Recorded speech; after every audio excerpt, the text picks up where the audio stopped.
Coming up on Mountain News this morning, President Joe Biden takes a tour of the most damaged areas in the western part of our state. And an Eastern Kentucky school district discusses what should happen when students and staff are exposed to COVID-19. Dedicated to Eastern and Southern Kentucky, this is WYMT Mountain News this morning.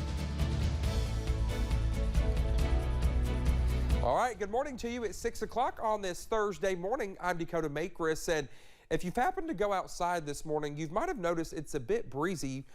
When I went and started my car this morning, I did notice it was breezy, Brandon. Not too bad, not anything to knock you over, but it was noticeable. So It is, and that's southwest wind, so that's why we are so warm in some spots this morning. We have a range of 30 degrees across the region, Dakota, from 30 to 60, literally. Let's take a look at live pinpoint Doppler radar first, though.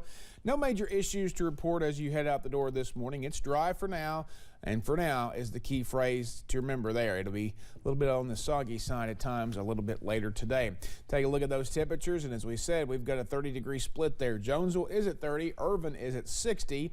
So there you go. It's just a wild kind of day out there with those temperatures. 50s over toward Prestonsburg and Jackson, both at 56. Ashland at 56 as well. Moorhead's at 59. And then we also see temperatures out toward the Lake Cumberland area in the upper 50s as well. Regionally, across the state, 60s out toward Louisville, Owensboro, and Paducah, down toward Nashville there, about 59, but still 30 over in the Tri-Cities, one of our colder spots. Take a look at today's high. 69 is the forecast high. The record is 70, set back on this day in 2015. We could tie or break that today, especially if those southwest winds really crank in. Average high this time of the year, 47. Dakota? all right, Brendan, thank you. Well, President Joe Biden surveyed storm damage with the governor and other officials. The president spent much of the day yesterday talking and meeting Kentuckians who've lost everything after the storms.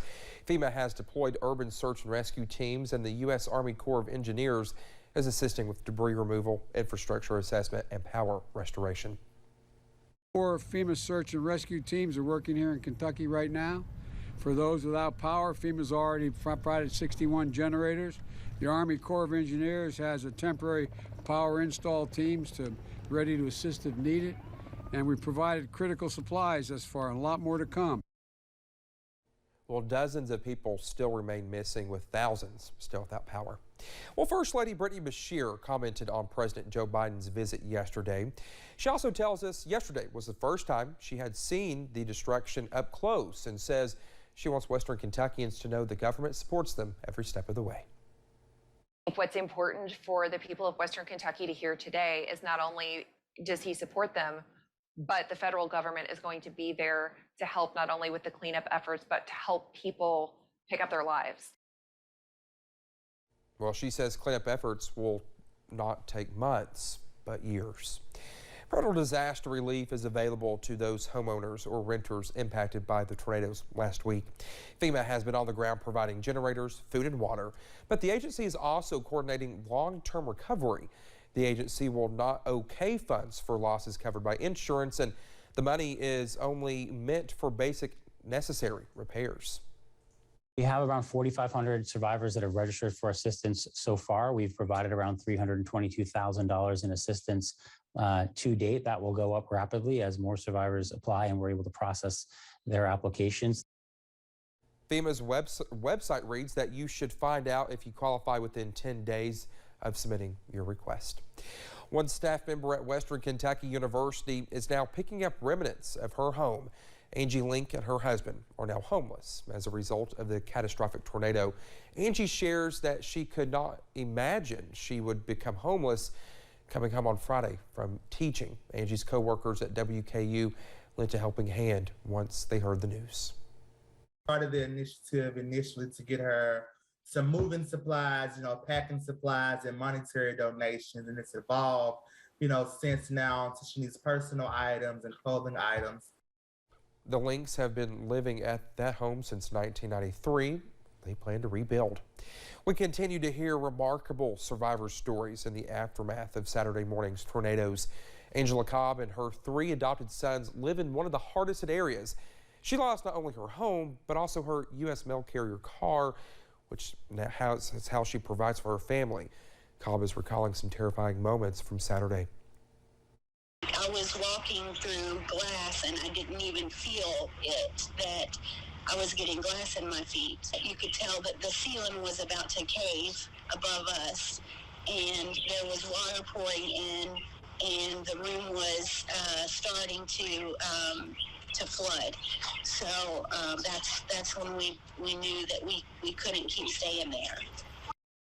Cobb said she was able to get her sons and some of her pets out of her home with the help of a neighbor through a window. And now she and her sons are also battling COVID-19 after testing positive. Well, an amazing story of recovery during the pandemic. After nearly 4 months of being hospitalized due to COVID-19, much of that time on a ventilator, Trooper Chris McQueen is back home in Corbin. Now, this is the footage of his escort home shared by the London Laurel Rescue Squad. And here's a picture of Trooper McQueen with his family after arriving home just in time for Christmas. What an amazing story. Lawmakers are expected to consider who will receive money from the rescue plan for Hero Pay. Last week, Governor Andy Beshear said he will include social workers in his proposal for Hero Pay when he announced pay hikes given after the large exodus of personnel recently. Yesterday, they appealed to lawmakers.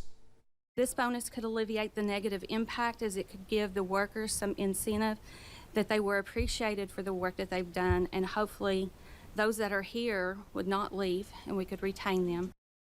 Well, teachers and teacher groups said the pandemic simply made bad situations with turnover a lot worse. Well, Perry County Board of Education held a special meeting yesterday with parents, teachers, community members, and healthcare workers in attendance. The decision at hand was whether or not students and staff should quarantine if they are exposed to COVID, but have not tested positive. Several attendees spoke at the podium on why they do not feel safe doing away with this rule at this time, including Kentucky River District Public Health Director Scott Lockard. We are wanting to work with you to do what is in the best interest of our students, our employees, and this community. That is all that we are here for. We want to be the subject matter experts. We bring the information, the data. We work with the medical professionals, and we stand ready to work with you to keep our youth safe.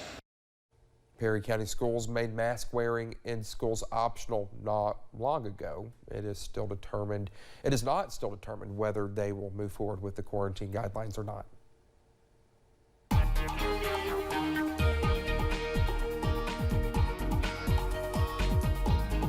A 30-degree temperature swing here this morning across parts of our region as we cross 608, and we're going to continue to see that basically all the cooler temperatures down near the borders with Kentucky, Virginia, and Tennessee, and the warmer temperatures across most of the region as those southwest winds start to crank in. 18 degrees warmer in Hazard this morning than it was 24 hours ago, 14 degrees in Somerset, 10 degrees in London, 11 degrees in Moorhead, and 17 degrees in Ashland. A very big swing this morning. 69 is the official forecast high this afternoon, so it'll be breezy at times. Could see those gusts 30 miles an hour or better. More clouds will start to filter in the deeper in the day we get, and then those showers will be a possibility a little bit later on this evening. Dakota? All right, Brendan, thank you so much. More news is on the way when we come back. Unvaccinated personnel of the U.S. Navy might be in some trouble. We'll have those details on the way next.